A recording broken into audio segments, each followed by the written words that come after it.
Finally मैंने यहाँ पे झाड़ू पोछा लॉबी में, दोनों लॉबी में कर दी हूँ। मेरी झाड़ू पोछा मैंने कर दिया है, तो मतलब जो ये ऊपर वाला फ्लोर है वो कंप्लीट हो गया है। और बेटे जी बाहर गाड़ी धुल रहे थे, तो ये देखिए बेटे जी का कमरा जो है बंद करके मैं गई थी,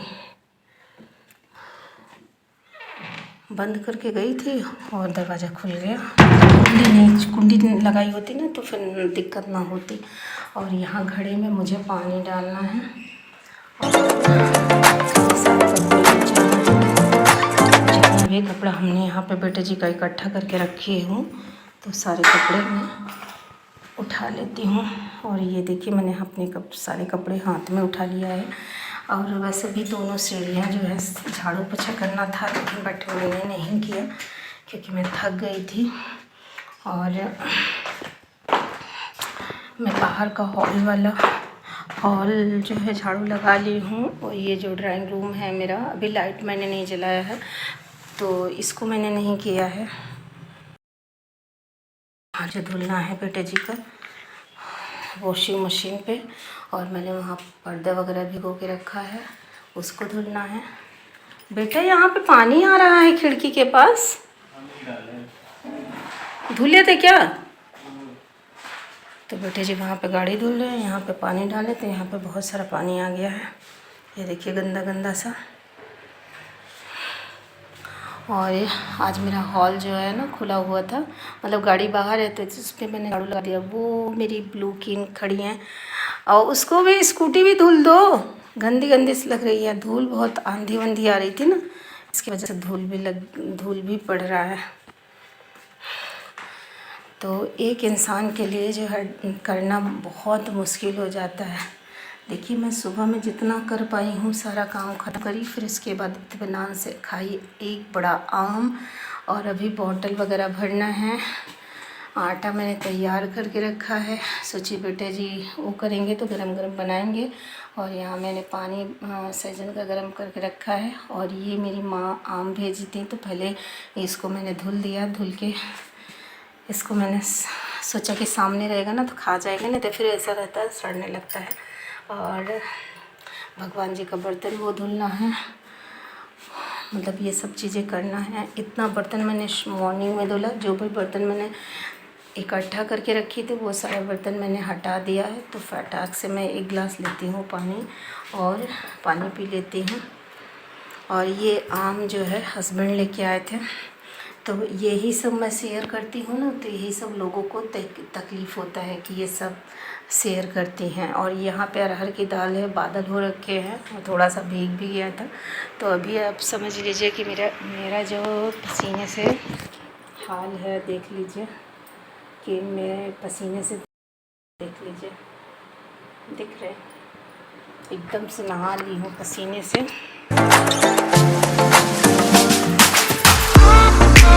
तो आराम बड़ी चीज़ है, मुँह ढक के सोइए। तो यहाँ पे ये देख लीजिए इनका आराम से अपना सो रही हैं। और मैं ले लेती हूँ एक गिलास और पानी। और यहाँ कल मैंने साफ़ सफाई करी तो बेटे जी आ गए थे लेटने के लिए।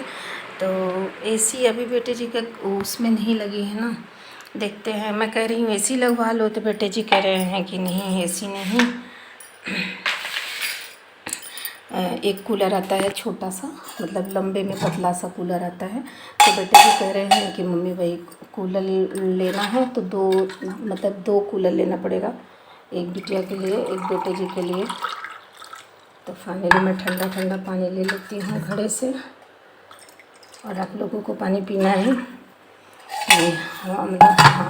मतलब मेरी आवाज़ भी काम नहीं कर रही प्यास के मारे, और हम पानी पी लेते हैं। ये देखिए, और थोड़ी देर मैं यहाँ पे बैठूँगी और पानी पीऊँगी। उसके बाद ना क्या करूँगी बता रही हूँ आपको। आराम बड़ी चीज़ है, मुँह ढक के सोइए। तो इसमें इस वाले रूम में ना विंडो है नहीं, विंडो होती ना तो पर्याप्त रोशनी भी रहता, और वो रोशनदान से काफ़ी हद तक रोशनी रहती है। लेकिन विंडो की बात ही अलग है। और प्लस इसके बारिश का पानी ना आए, तो इसलिए प्लास्टिक का शीट लगा दिया गया है। और मैं ना क्या कर रही हूँ, अभी आपको दिखाती हूँ। मैं ज़मीन पे लेटी हूँ। हाय। तो ज़मीन जो है ठंडी ठंडी सी लग रही है ना, तो हमने सोचा थोड़ा सा आराम कर लेती हूँ और फिर वीडियो आराम नहीं, मतलब वीडियो एडिटिंग का काम कर लेती हूँ। एक औरत के लिए ना बहुत कठिन होता है सुबह की जर्नी। बच्चे अगर स्कूल जा रहे हैं तो उनकी टिफ़िन बॉक्स सब चीज़ें तैयार करना, और बच्चे बड़े हो जाते हैं तो भी मतलब कुछ ना कुछ लाइफ में चलता रहता है। और फिर फटाफट से मैंने कपड़े डाल के मैं पहुंच आई छत पे। तो यहाँ पे जो कपड़े मतलब मेरे बचे हुए थे, और वो मैं यहाँ पर डाल रही हूँ। और हवा भी बहुत ही अच्छा चल रहा है। मन करता है ना कि यहीं पे कुछ देर, कहते हैं ना, कुछ देर यहीं पे ठहर जाओ। एक गाना नहीं है कि कुछ देर चलते ही, ऐसे करके है, लेकिन मुझे याद नहीं आ रहा है। लेकिन आप यहाँ का वेदर देख लीजिए, कितना प्यारा सा वेदर है। और अगर जो बाहर बैठा है जैसे कि दादी वगैरह, उनके उनके लिए बहुत ही अच्छा है वेदर। लेकिन जो काम कर रहा है उनके लिए तो बिल्कुल भी अच्छा नहीं है, क्योंकि ये पूरब वाली हवा है। पूरब वाली हवा में ना घर के अंदर जो है बहुत ज़्यादा उमस होती है, बहुत ज़्यादा। और यहाँ पे एसी जो है ना, साफ़ किए थे भैया, तो उसकी धूल मिट्टी भी यहाँ पे पड़ी हुई है। तो पैर रखो ना जल वगैरह चढ़ाने के लिए, तो मतलब जैसे कि स्लीपर निकाल दो तो फिर पैर में बहुत सारी मिट्टी लग जाती है। तो आज तो मैं जल्दी में हूँ क्योंकि हस्बैंड को लेट हो जाएगा, और कल मैं फाइनली इस यहाँ पे झाड़ू लगाऊंगी। और यहाँ पे जब झाड़ू लगा दूंगी ना तो थोड़ा साफ़ रहेगा नेक्स्ट डे। और वैसे तो मान रहा है कि जैसे इसकी यहाँ पे धुलाई करूँ तब जाके मिट्टी हटने वाली है। लेकिन यहाँ पे धुलाई कर दूंगी, ये पानी बह के नाली में जाएगा और नाली जाम होगी। इससे अच्छा है कि मैं झाड़ू यहाँ पे लगा लूँ। और बेटे जी ने क्या कर रहे हैं कि गाड़ी की साफ़ सफाई कर रही हैं। तो इसलिए जब मैं एडिटिंग कर रही थी तो बेटे जी गाड़ी को स्नान कराए थे, उसके बाद उसको धुले थे, उसके बाद उसमें पॉलिश लगा रहे थे। तो स्टार्ट करके उसको देख रहे थे, तो उसकी गाड़ी की आवाज़ भी जाएगी। तो ऐसा नहीं है कि मैं ही ऐसे बोल रही हूँ। हमारे जैसे जितनी भी औरतें हैं सभी की लाइफ में ऐसे ही है। औरतें की लाइफ में शुरू से मतलब काम काम, कभी कभी लगता है कि यार बेलन चिमटा ये सब हम लोग लेके पैदा होते हैं, झाड़ू ये सब चीज़ें लेके पैदा होते हैं। तो बस सूर्य देवता से अर्जी लगा दी हूँ। अब देखिए सूर्य देवता की मर्ज़ी कब होती है। तो लेकिन सूर्य देवता की मर्ज़ी ही नहीं हो रही है। बस पूजा पाठ किए जा रही हूँ और अपने घर के काम किए जा रही हूँ। तो ऐसे ना आयु जो है दिन के दिन बढ़ती जा रही है, बढ़ती जा रही है। और मतलब वही मैं देखती हूँ कि लाइफ में कुछ नहीं है। एक मैं रील्स देख रही थी, तो रील में क्या था कि एक छोटी सी बच्ची है, छोटी सी उसकी माँ मतलब ख़त्म होती है।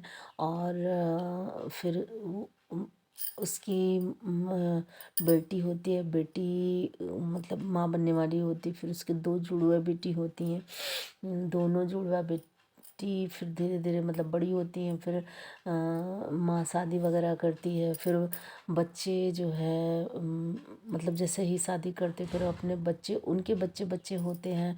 फिर वो माँ धीरे धीरे धीरे धीरे करके वो ख़त्म होती है। और फिर मतलब ये एक ऐसे कि देखिए स्टार्टिंग में उसकी माँ ख़त्म हुई, फिर उसके बच्चे, फिर वो जब बड़ी हुई तो फिर उसकी मतलब 3 पीढ़ियाँ उसमें दिखाया गया कि कैसे कैसे मतलब माँ बनती हैं, फिर अपने बच्चों की पालती हैं, स्कूल फर्स्ट होता है, फिर लंच बॉक्स वगैरह वगैरह ऐसे ना। तो सब ये सब चीज़ें करते करते फिर उसके बाद जिम्मेदारी आ जाती कि यार या आज ये काम करना है, आज वो काम करना है, आज मतलब ये काम है। अब अभी मैं आपको दिखा रही हूँ कि एसी की सर्विस, जो एक एसी की सर्विस हो गई, एक एसी की सर्विस अभी नहीं हुई है। तो उसका पिछले साल हुआ था, तो मैं ये हो रहा है कि चलो ठीक है नहीं करवाते हैं एसी की सर्विस। तो ये चीज़ें हैं। और एक तो भैया ना पहले क्या था कि एसी जब सर्विस करवाना होता था तो बाहर से बुलाया जाता था। अब क्या है ना, बगल में भैया जिसके यहाँ दूध लेने जाते हैं मेरे हस्बैंड, तो उनके बड़े बड़े वाले बेटे जी ना, तो मतलब एसी वाला काम करते हैं, तो उन्हीं को बुला लिया जाता है। फिर ये तो दिक्कत ख़त्म हो गई कि हाँ उनको बुला लिया जाता है, आसान रहता है। फिर उनसे काम हो जाता है कि मतलब पास में है, फ़ोन वगैरह नहीं करना, इन्हीं को फ़ोन करना पड़ता है, बाहरी को फ़ोन नहीं करना पड़ता है।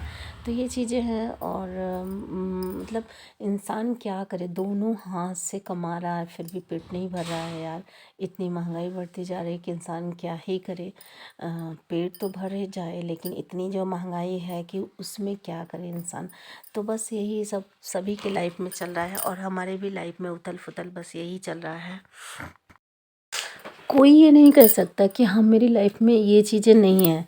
रोज़ मतलब उतना काम करना होता है। मेरे चैनल पे जो है अतुल जी आते हैं, वो बोलते हैं कि बबीता बहुत वर्क करते हो।